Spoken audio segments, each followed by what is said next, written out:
नमस्कार दोस्तों, आज की कहानी एक पौराणिक आध्यात्मिक कहानी है।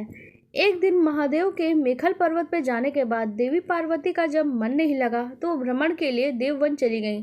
वहां उनके मन में एक पुत्री को पाने की अभिलाषा जगी और कल्पवृक्ष ने उनकी इच्छा पूरी करते हुए उन्हें एक पुत्री प्रदान कर दी, जिसका नाम उन्होंने अशोक सुंदरी रखा। अशोक सुंदरी अपनी माँ के साथ कैलाश आ गई और वहीं रहते हुए माँ की सेवा करने लगी। पुत्री की सेवा से प्रसन्न होकर देवी पार्वती ने अपनी पुत्री को वरदान दिया कि उसका विवाह देवराज इंद्र जैसे एक पराक्रमी वीर पुरुष के साथ होगा। लेकिन इसके कुछ ही दिनों बाद एक असुर हुंड की नज़र अशोक सुंदरी पे पड़ी और वो उसे पाने के लिए लालायित हो उठा। हुंड वह हमेशा अशोक सुंदरी को परेशान करने लगा, जिसके परिणाम स्वरूप अशोक सुंदरी ने भी उस असुर हुंड को श्राप दे दिया। उसका वध उसके होने वाला पति ही करेगा। अब अशोक सुंदरी के श्राप से परेशान होकर हुंड उस व्यक्ति को ढूंढने लगा जो अशोक सुंदरी का वर होने वाला था।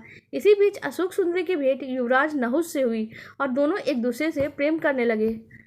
उस समय के युवराज नाहुष एक युवक ही थे। असुर हुंड को जैसे ही पता चला कि अशोक सुंदरी का होने वाला पति युवराज नाहुष ही है, तो हुंड ने नाहुष को बंदी बनाकर एक गुफा में कैद कर दिया। मगर नाहुष वहां से बचकर बाहर निकला और जाके उसने वशिष्ठ ऋषि के पास जाके सभी तरह के अस्त्र और शस्त्रों की शिक्षा ग्रहण करना शुरू कर दिया।